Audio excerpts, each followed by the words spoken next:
Welcome to our estate planning webinar. I'm going to read for you today something that came across my desk recently that I found extremely powerful. And I want you to see it as you hear it. We are at the doorstep of a historic moment. We're facing something right now in America that we've never seen in our history. In fact, it's never been seen before in anyone's history, because it's the first time on the planet Earth that this is happening. This isn't a single event, but more of a condition or a situation that's starting to unfold, and it's getting bigger every day. It will absolutely affect every one of you here with me today. And it has a dramatic implications for the entire nation over the next 30 to 50 years.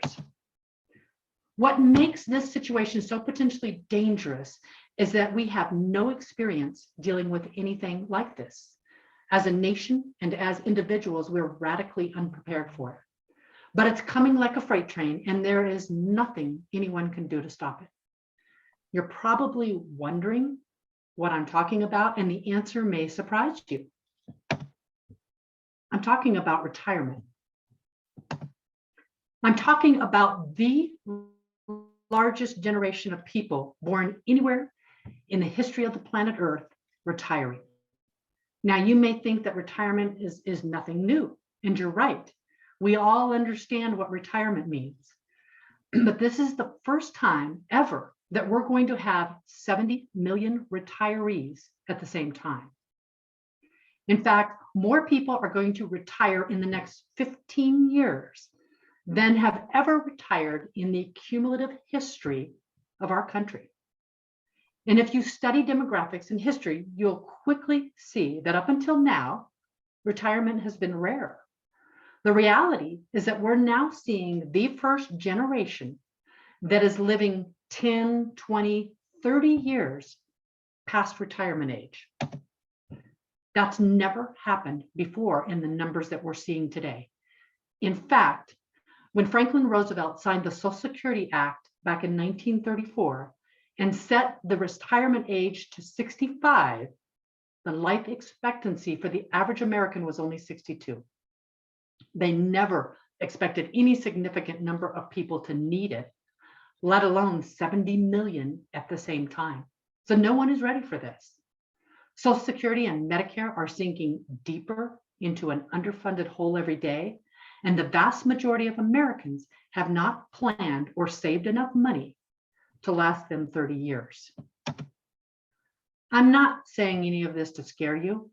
I'm saying it because somebody has to tell you the truth. And the truth is, you just need to protect yourself.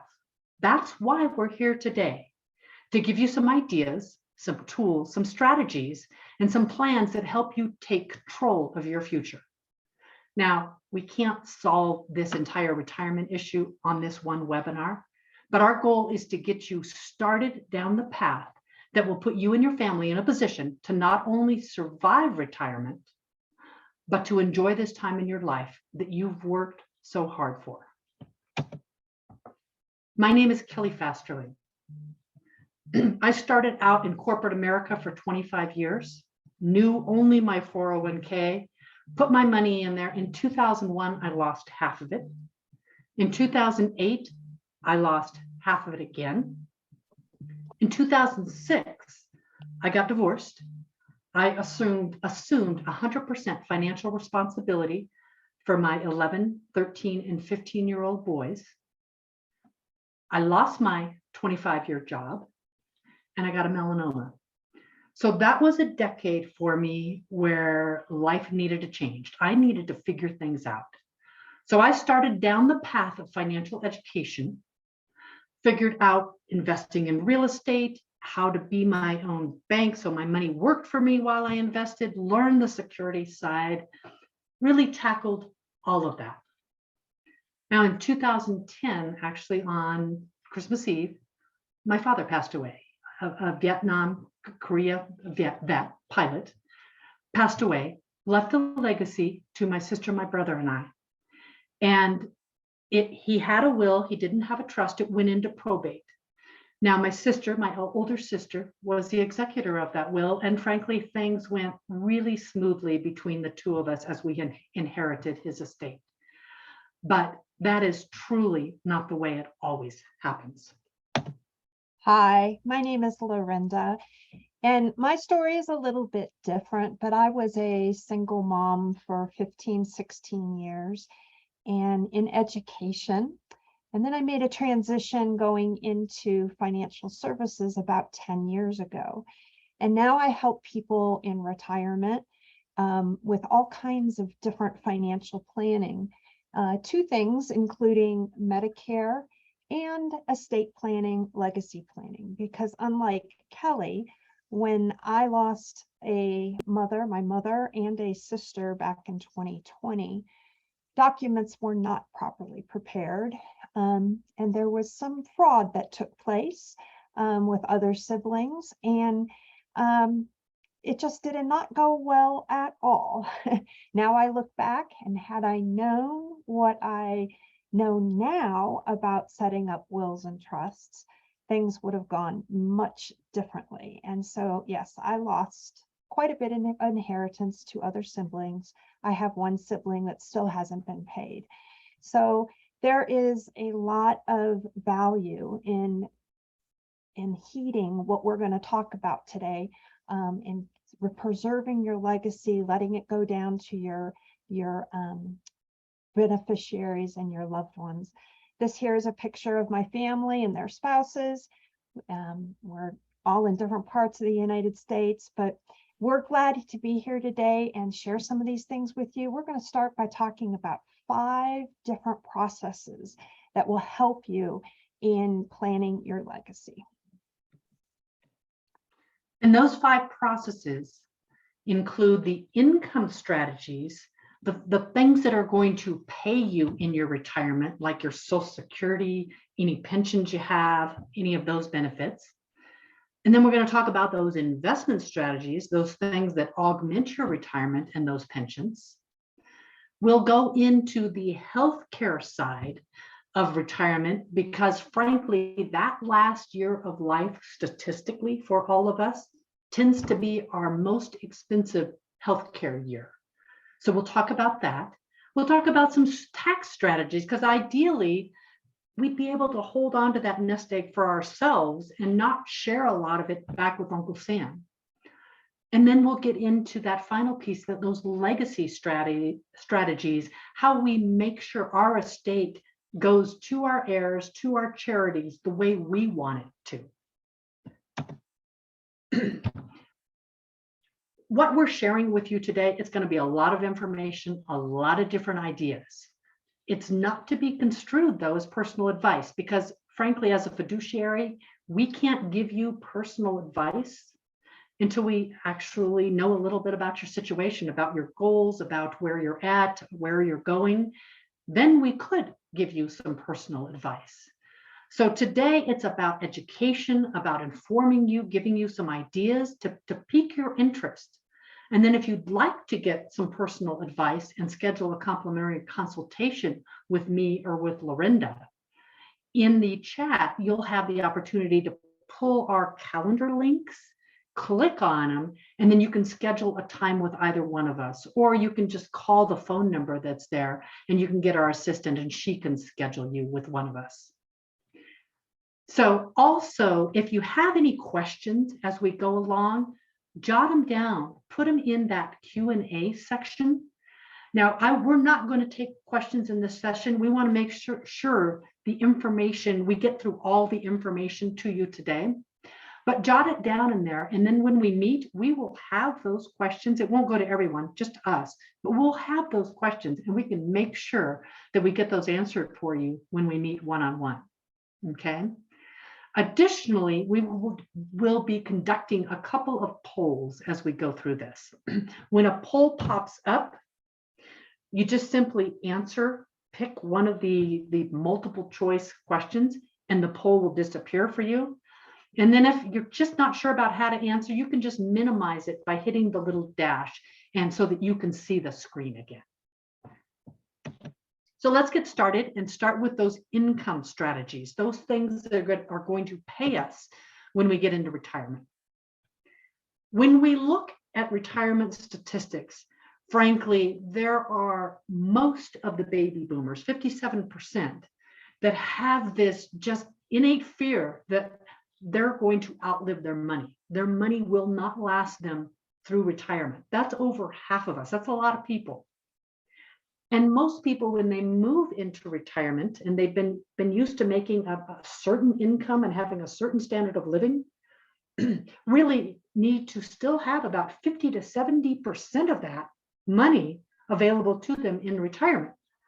But then even more than that, if they want to live comfortably, meaning most people want to engage in some travel, or they want to really dote on their grandkids and go visit their grandkids. So we have a lot of plans when we get into retirement. So 50 to 70% will usually just kind of cover the bills. According to surveys, 25% of the US households have less than $1,000 retirement savings, and 50% have less than $25,000. Now, I would venture to say that's not any of you that are listening today, because you're reaching out for probably some assistance and some education about your money, which means you probably saved some of it.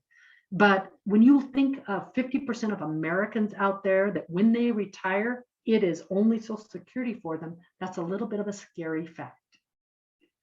And then we have the market volatility. We're experiencing that right now, where the market is declining, it's going down. We remember back to that 2000 to 2002 dip, that 2007 to 2009 dip. They were catastrophic to folks that were retiring. If you retired in 2007 and all of a sudden you lost 57% of your assets, it made a massive change to your plans to retire.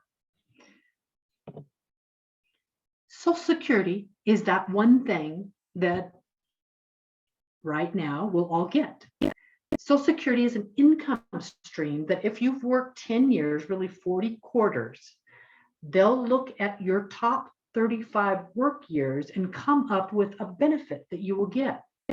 Now that benefit, if you go pull your Social Security report on SSA.gov, Social Security Administration.gov, and you pull that report, what you'll see on there is between age 62 and age 70, the benefit you'll get is vastly different, like 75% different from age 62 to age 70. And frankly, it'll go up a little bit every year, about 8% every year until age 70 when it doesn't go up anymore. So if you plan on working that long or even after 70, then you want to make sure you pull your Social Security by age 70. But let's go back to how Social Security was really constructed back in 1934. At that point in time, we had 160 workers paying for the one retiree that retired. And if you remember, life expectancy back then was 62 and retirement age was 65. So frankly, a lot of folks didn't make it, which is why we had so many workers paying for one retiree. Today, we have 3 workers paying for one retiree. So it's changed quite a bit. Additionally, the Social Security Administration put together a trust fund. That fund was kind of the backbone for helping Social Security in addition to the workers that were funding the retirees. That trust fund is slated to be fully depleted by about 2031 right now. And so if things aren't changed and the system isn't changed, then we would expect as retirees that we'd have to take about a 25% reduction in benefit on Social Security. So timing is critical, funding of Social Security is critical, but then for the choices you can make, survivor benefits are critical. If you have a spouse, then if, let's say your spouse may have been a stay-at-home mom. If she was a stay-at-home mom and you really were the bread earner, your spouse can qualify for 50% of your Social Security. So if you're going to pull $3,000 a month, she can pull $1,500 a month. So that's great. Likewise, if maybe you have an ex-spouse and your ex-spouse earned lots more than you ever did, you can still qualify for your ex-spouse's benefit.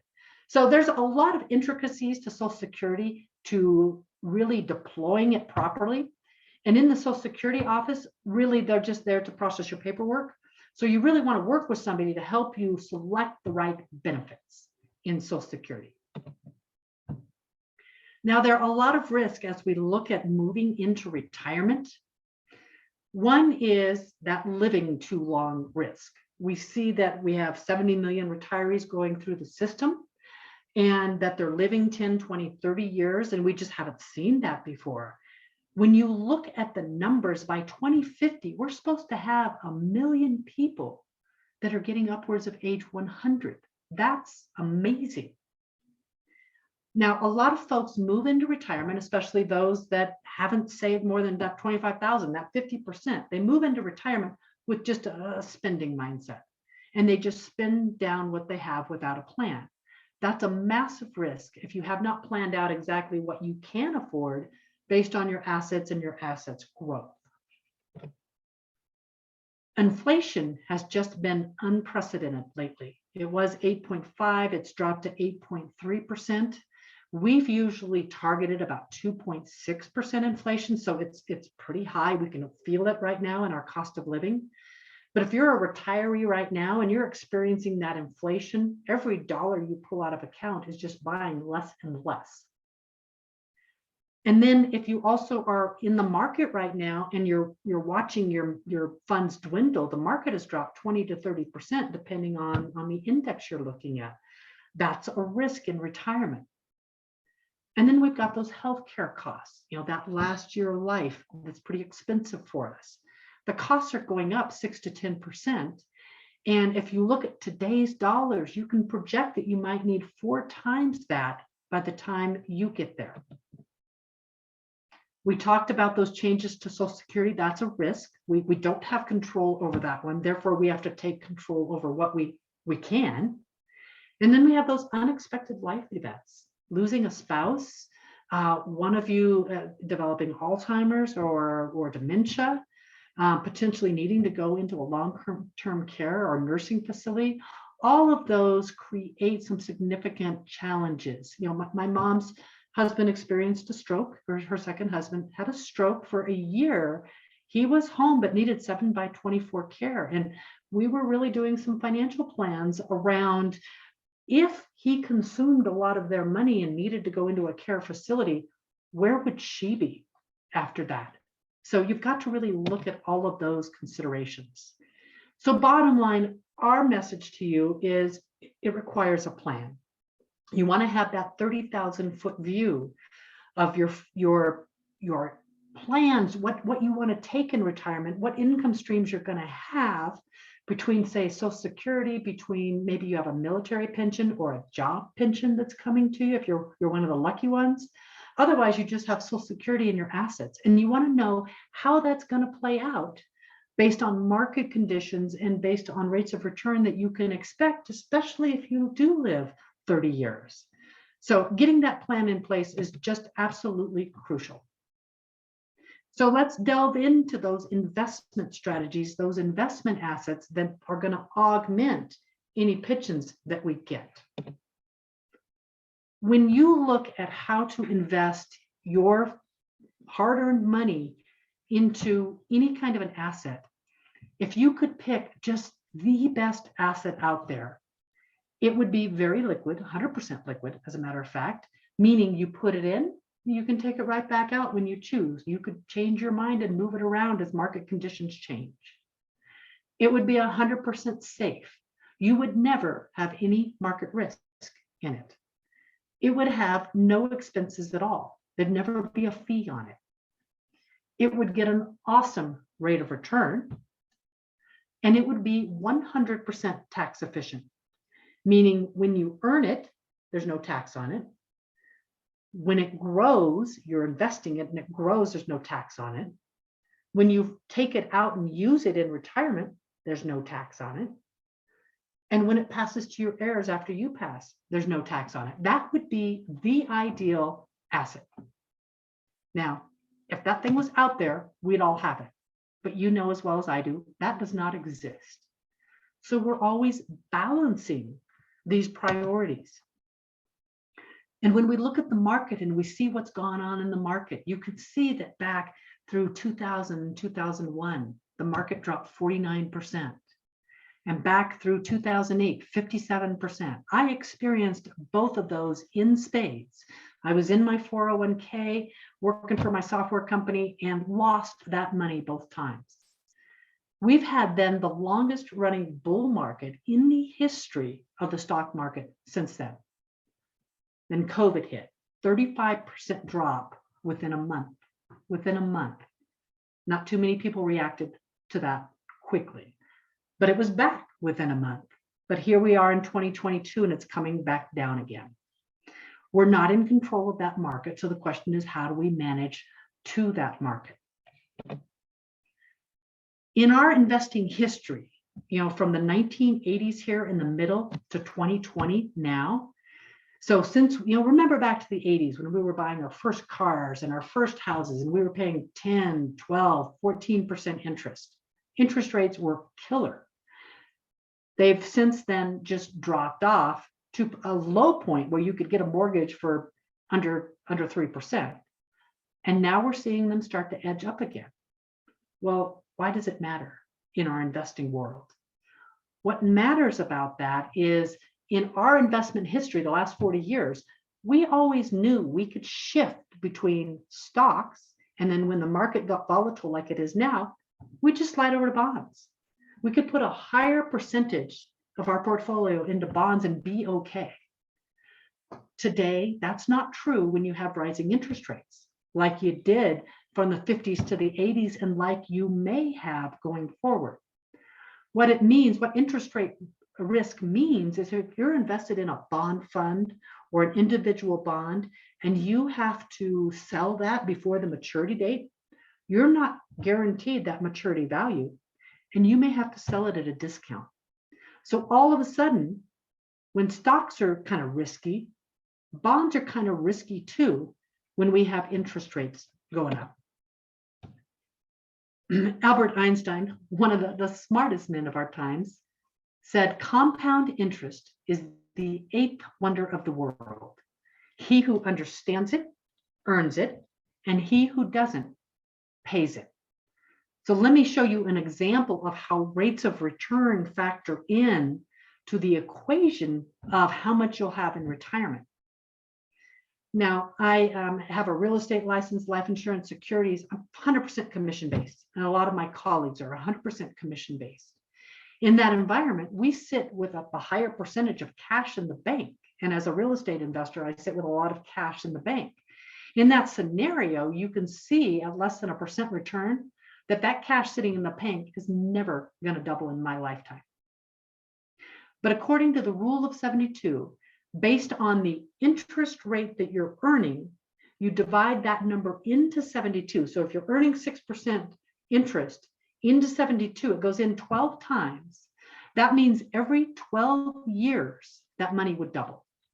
So if we take $10,000 over a 36-year period, and it doubled in 12 years, and it went from 10 to 20, and then doubled again and went 20 to 40, and doubled again and went 40 to 80, then a 6% interest rate on $10,000 compounded would give you about $80,000. Now, if you edge it up a bit and you're able to push the interest rate in your investment and get maybe 8%, that would be $160,000 to you in 36 years instead. Or if you got 12%, that's $640,000. So you can see what compounding does with small changes in the interest rate. So when we're investing, we're always balancing those priorities. I left out the expenses and the taxes. We'll cover those separately. But when you're balancing safety, rate of return, and liquidity, there's always a choice. So let's take our first poll. All of us want 100% safety. All of us want an awesome rate of return.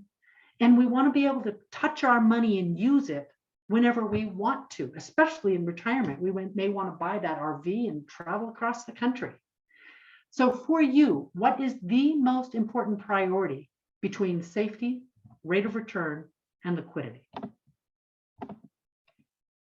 Now, if you're thinking to yourself, well, I like them all, true, you need them all. But if you're to lean one way or another, just be honest about that. Now, if your top two priorities were safety and liquidity, you wanted your assets to be safe and you wanted to be able to touch them and get at them anytime, then we'd be talking to you about bank assets, savings, checking, savings account, money markets, treasury bills. But why would you not just put all your money there? Because it's not going to compound. It's not going to do anything for you. But if you said, rate of return and liquidity are my priorities, then we'd be talking to you about stocks and bonds, about gold and silver, and those kinds of investments. But alas, they're not 100% safe. We have been through market after market crash. About every 7 years, the market corrects. Go back to 2008, 2001, 94, 87. You go all the way back through history. Every 7 years or so, the market has corrected. Been a while for us, but it's just a normal part of the cycle. If you wanted safety and rate of return, we'd look at some of the insurance products that guarantee 100% safety, but get an incredible rate of return. But why don't you just go stick everything there? Because they lack some liquidity. There are some liquidity constraints with them. So frankly, there is no perfect asset, but let's take a look at the results of that poll and let's see where most of you sit. So 59% of you said rate of return is most important. So you might still be in your earning years and not yet retired, and you're really pushing that envelope of compounding. 30% of you said safety. My number one is safety. And only 11% of you said that you wanted liquidity above all else. But based on your priorities, we'd be talking to you about a different structuring of assets.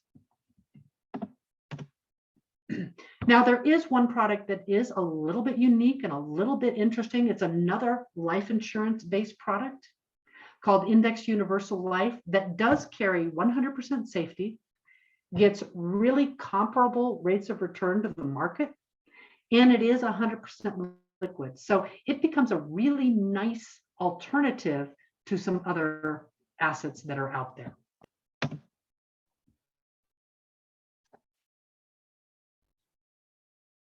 There I am. Okay, I'm back. So let's switch over a little bit and talk about some healthcare strategies.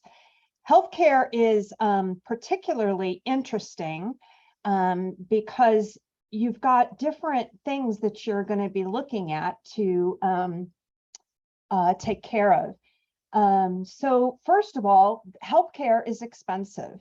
So healthcare is it's necessary, but it's expensive. So it leads to a longer life, right?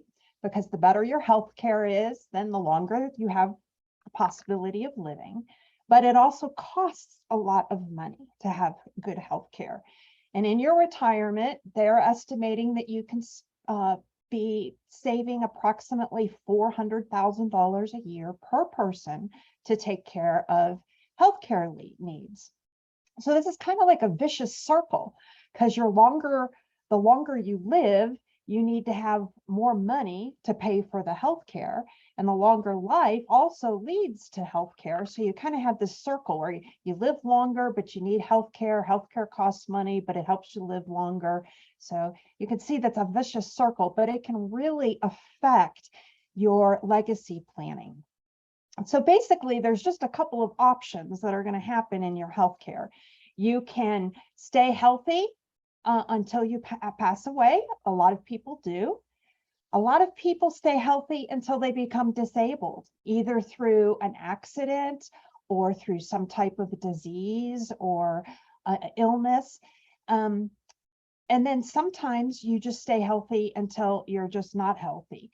And lots of times there's just basic aging consequences, if it's Alzheimer's or dementia. My mom had dementia. She stayed in her own home until she was about 89 years old. And then she was just calling 911 all the time. So we had to put her into a facility, and she did stay there 5 years, and there wasn't a whole lot of money to work with. And but when she did pass away, she passed away about 5 years later with dementia. It was a healthcare issue. It was something that we just had to take care of. So what are some of the ways that you can help with those healthcare costs? Because they're definitely a part of your legacy planning and your estate planning. One thing is that as soon as you turn 65, it's actually 3 months before you turn 65, you become eligible to look at your Medicare options. Medicare is, of course, the government's plan for taking care of healthcare, but there's also Advantage plans that you can add on to Medicare. A lot of Advantage plans don't cost anything, but it depends upon what area you're in and what state and what kinds of plans are available in that area. But you want to take a look at that, because Medicare will pay for things like hospice, but it doesn't cover your room and board type things. The Advantage plans have extra benefits on them that will help with things like hearing aids or eye doctor appointments or dental plans. So you want to take a good look at those and find is the best options in the Medicare and Advantage plans. Some people look at long-term care policies, and that's another option. And it also depends if you have one already or how old you are, and if you want to look at getting one now. Right now, buying a long-term healthcare policy is kind of like buying a Volkswagen plan, but you're paying like a Tesla price. You're not getting very much bang for your buck. But if you have one that, if you have a long-term care policy that's been in place for a while, it may be really good and it still may be affordable. So you want to look at what benefits those plans have and what the costs are. And then, of course, you can always look at the family assets and the real estate assets. Because the assets can be positioned in such a way that they're paying for some of your health care. If you have Social Security and pensions and guaranteed income, and you need to go into an assisted living place or some type of nursing care facility, those income streams can transfer to those facilities. But if not, there's something called a Medicaid spend down. So if you do have to apply for Medicaid insurance for long-term healthcare reasons, you have to get your assets way, way down. It's approximately $1,000 or so. So that's not always the best of plans, and you have to prepare for that way ahead of time. If you start moving assets around within a year or so of going on to Medicaid, that's not going to count. So the last thing that you might want to look at, and this probably has some of the best benefits, is looking at structuring the assets that you have in a life insurance product and or an annuity. Both of these are handled through insurance companies, and insurance companies are there to protect against risk. So those kinds of products have guarantees on them. You're not left to market volatility. You have specific guarantees. And some of those products have specific benefits that can be used for a long-term care, chronic illness, or critical illness, or terminal illness. So you might say, well, Lorinda, how am I gonna find out about that?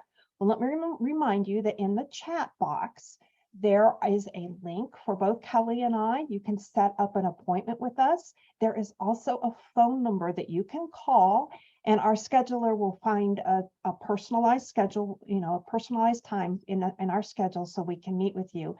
And we'll meet with you on a Zoom meeting so we can get the exact DNA, if you will, of your situation. And then we can help look and see which ones of these things will help with your healthcare planning. So now I'm going to switch it back over to Kelly, and she's going to be talking a little bit more about some tax strategies that you can look at too. Yeah, so let's take a look at the tax side. Let's take another poll. So on the tax side, tell me, do you think that in the future your taxes will be lower than they are today, will stay the same as they are today, or will be higher than today? So again, take a moment just to kind of give your gut reaction on that, which you think will happen. You know, Jim and Mary came to me and they said, Kelly, you know, we got $1 million of assets. It's all sitting in traditional IRAs. Taxes are kind of on sale right now, given the bill that passed back in 2018 that reduced our tax brackets. What should I do? Should I look at going ahead and just paying tax now and rolling that out? Or should I wait until the time comes in retirement that I need it? Those are the kind of tax considerations that we will walk through. Now, most of my clients come to me and they'll often say, well, I really think that my tax rate is going to drop, that I'll be in a lower tax bracket. Now, for most clients, by the time we go through the plan, if they've done well to prepare for retirement, what we show them is that based on your year by year planning and the amount that you want to spend in retirement, I would say 95% of our clients are really sitting in the same tax bracket when they retire as they were when they're working, because they did well to plan for it and keep their standard of living roughly the same. But in terms of the things we don't have control over, that's that tax rate. We could see some change there. If we look at that top marginal tax rate, here it's from like 1980 on the right-hand side, where you see that the tax rates have been fairly low at that highest level, and therefore even lower underneath that. The time it was truly lower was back right before the Great Depression. But then with the Great Depression and with all the spend that was done to pull us out of that, the tax rates went through the roof in terms of that highest marginal tax rate. So what can we expect with Social Security trust being depleted, with either retirees take a 25% cut or we fix it somehow? Medicare, there's issues with the funding there. We look at the COVID spend and the amount that we spend coming through COVID and bailouts. We look at just the deficit, the federal deficit. How does that get paid? It gets paid by taxpayers. And so the more and more that we accumulate these entitlements and these debts, the more opportunity the tax rates could be moving on us. And so you have to ask yourself, do you want to pay taxes on the seed or the harvest? This is back to Jim and Mary's question, you know, Kelly, what should I do? Should I start shifting my money into a tax-free environment?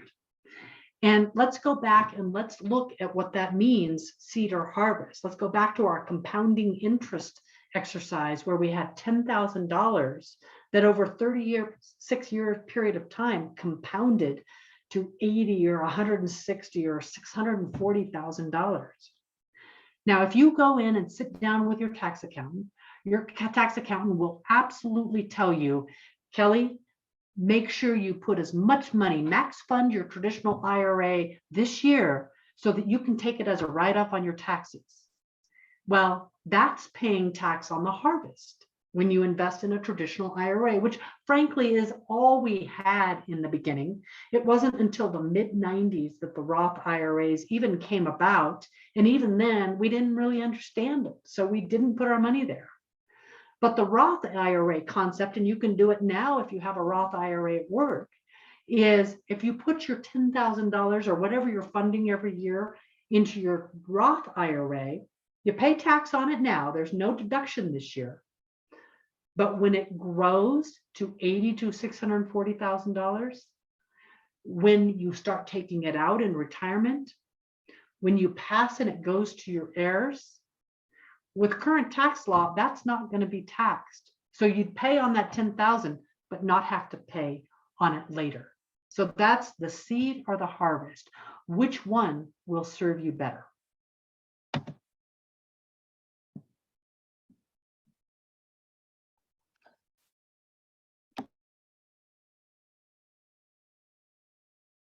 Lorinda, Okay. back to you. There we go. Yeah, sorry about that. The camera wasn't working. All right, so let's go into talking about the legacy strategies. So here's the thing. Probably the best way to take care of being sure that your legacy and your estate is properly distributed is to have a plan. Okay. But there are good plans and there are bad plans. And we want to take a look at what those options might be. So you can look at your plan. So if you do it your way, you'll be able to have your choices. You'll be able to have your money going to the places that you want, to your beneficiaries. Then you can plan for your giving. If you want to give money away to charities, organizations, or ministries, for example, you can plan that. And then there's your legacy. If you want, how you want your plan to look, to pass on for other generations. Those are all things that you have control of if you put the proper documentation in order. But here's the thing, if you don't put your documentation in order, the government already has a plan for you. They're going to use their choices. They are going to use less of your money, right? You're not going to have quite as much money when you're done. Then you have to pay for Uncle Sam. You've got to pay IRS. They're going to take their taxes and their part of your estate if you haven't properly planned for it in some type of tax efficient manner. There are lawyers that have to be paid.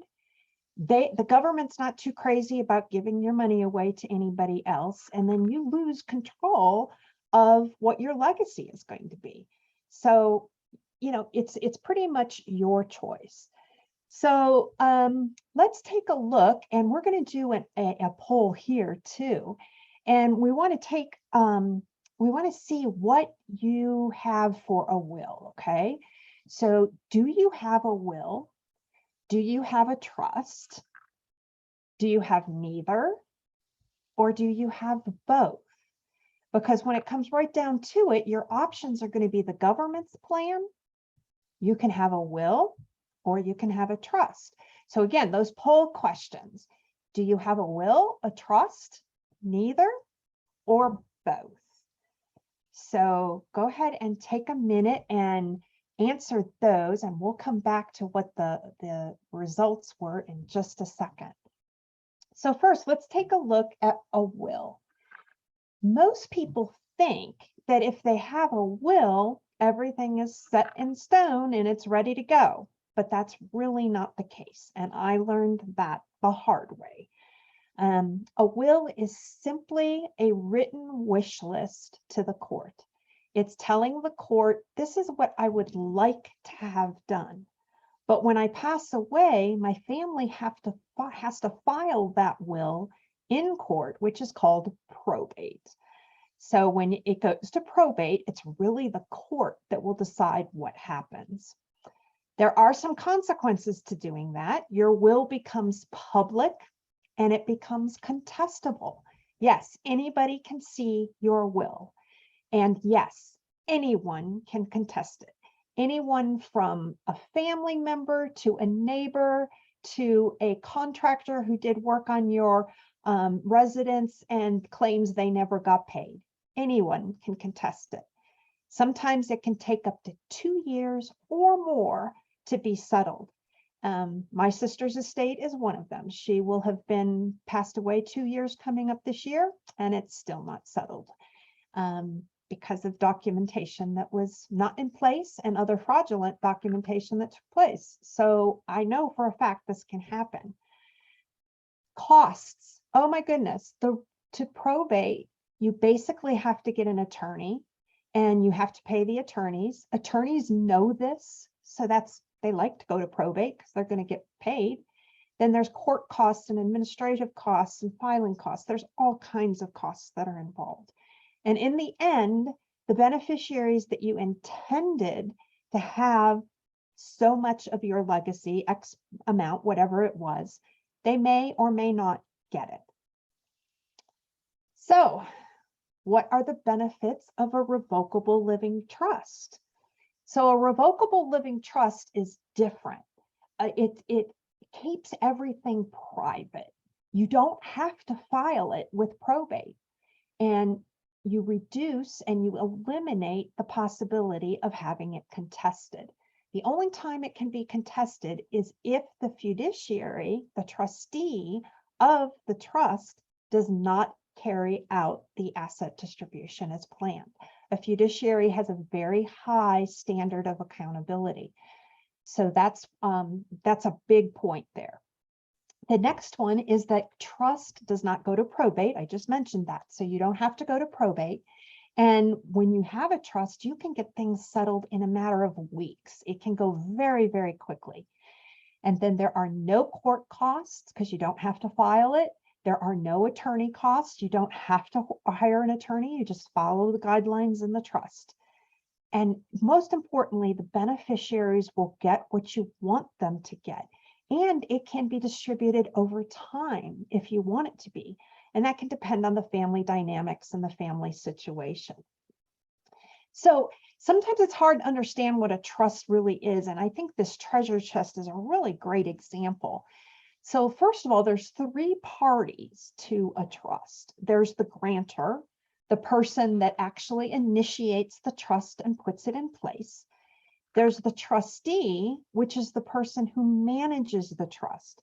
And in the case of a revocable living trust, that's usually you. Or if you are married, it's you and your spouse. They're co-trustees. They take care of it until they both pass away. The beneficiaries are the people who are going to receive what is in the trust. Okay, so if you think of the trust as like this treasure chest here, what you do is you take the deeds of titled items like your house and cars and things like that, RVs, boats, machinery, whatever, and you put them into the trust. Your investment accounts, your bank accounts, and other property, you have to be sure that those are properly set up with the institutions that hold them. I've found out that different banks and different financial institutions have different rules on that, but we can help you figure that out. And they all go into the trust, and they're there for safekeeping until the trust is, until you have passed away and the trust is read for.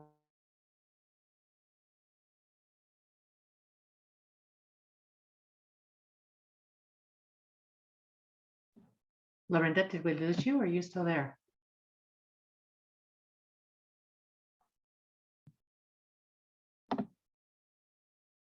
I'll go ahead and come on and finish this last portion of the legacy piece. Also, as part of that trust, there's a pour over will. And that's the piece that says everything that I couldn't name and put title to, like houses and cars and IRAs, all that other stuff, like maybe jewelry and china and family assets. This trust also defines that pour over will so that you have that opportunity to say, let everything else go in as well. The last piece of the trust is the living side. Typically, a will is really talking about when you pass, what happens when you pass. But there's a living side to managing your estate. So for instance, when my dad was in the hospital, he went in the hospital in September and passed in December. He never came out of the hospital at that point. So he couldn't be home and pay his bills. He couldn't pay his mortgage. He couldn't make his car payment. All of those things just couldn't happen. So he needed help with that. We needed a financial power of attorney that allowed us to assist with that process of helping him with his finances in those last months of his life. Likewise, on the healthcare side, there came a point in time when dad was just unable to make those decisions. That happens.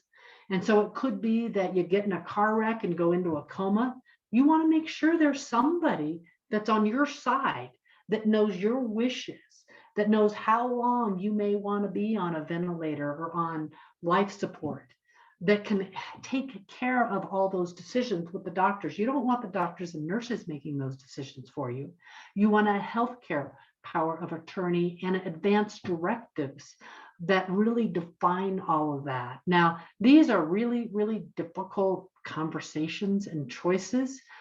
But as Brian and I went through our trust and figured out, because I have 3 boys from a previous marriage and he had no kids, and going through all of the aspects of his and mine and ours and everything else, they're difficult decisions.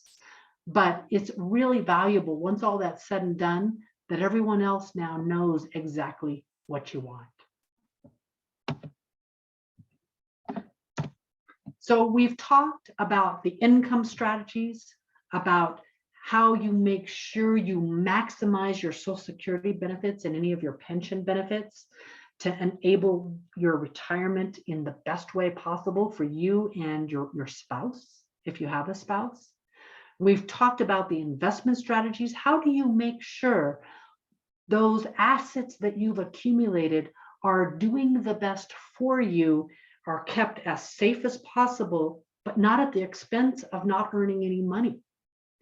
We've talked about those healthcare considerations and making sure that you have a proper plan in place for what that long-term care might look like. It's awesome to be like my grandfather, who went to bed one night and just didn't wake up in his 80s.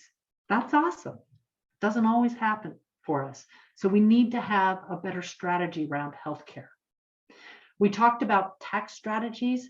If you were omniscient back in the mid 1990s, you put your money in a Roth at the time. Most of us were not, because we didn't really get what that meant. And so we're sitting there with a lot of traditional IRA money. Well, frankly, there are ways to solve the problem now and not just keep compounding it for the next 30 years of your retirement.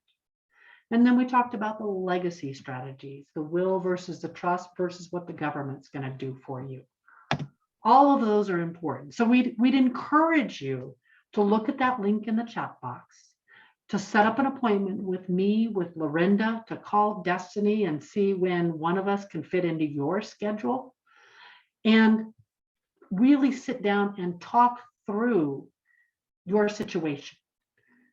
The goal would be to get you good information about all the choices in all of these areas.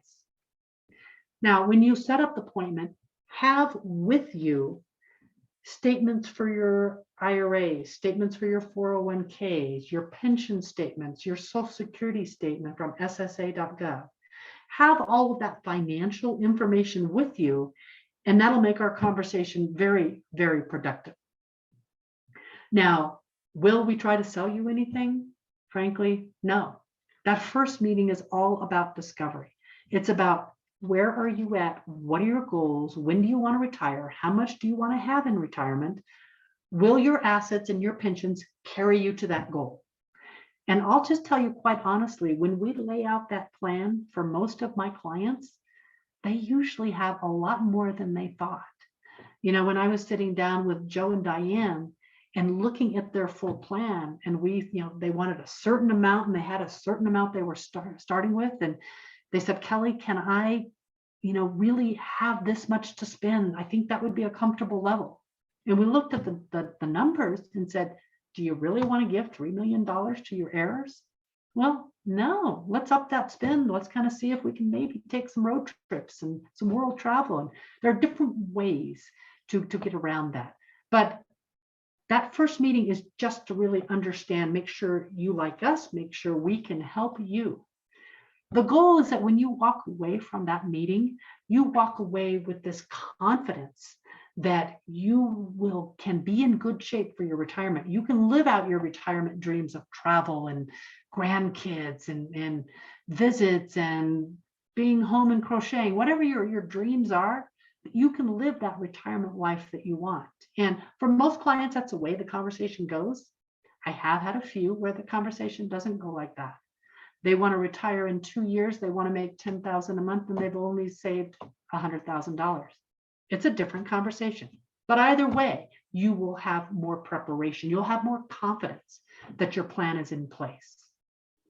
So if you set an appointment with us, what are the next steps? Well, we go through that discovery phase. And then from there, then frankly, we make a decision if what we're sharing with you, if we can help you, and if you like what we're saying. Or you say, love what you're talking about, but you know what? I'm a couple years away from being able to make these decisions. My assets aren't liquid. I'm not 59 and a half. Can't make any moves right now. Great. We'll just set it up and we'll swing back in a year or two. Or after meeting with us, you just say, this is not a fit. We're not going to make it. You go yelling and screaming from the room. Any one of those outcomes are just fine. You will walk away with more information than you came in with. So you've got to really ask yourself, do you have specific plans around how to triple your money in retirement? If this 2022 dip is equivalent to the 2008 or 2001 dip, can you retire when you want to? If your spouse passed away, I called on one of my clients and Dennis was talking about retiring. I called Nancy and said, okay, let's get things in place. She said this week that Dennis just passed away. He didn't even get to retire. So if that happens, what is it going to be like for you? What will it look like? You'll lose one of the 2 Social Security benefits. You'll take the bigger of the 2, but what's it going to look like for you? And have you really accommodated all those healthcare costs and figured those into your plan? Now, I did say I didn't want to sell you on anything, but that isn't true. I do want to sell you on you. You can have that retirement of your dreams. We can get it outlined and put it on paper and have you kind of walk through exactly what that might look like to create those goals. This is the time to really celebrate and enjoy that legacy and enjoy what you want to do in your life. We've had the privilege, Lorinda and I, of working with hundreds and thousands of people. And we just enjoy the opportunity to show somebody that they're going to be fine. Maybe they can do a little more than they thought, and they can relax and move into retirement with confidence. So thank you so much for taking the time to join us today. We look forward to sitting down over a Zoom call and doing a one-on-one with you. You take care.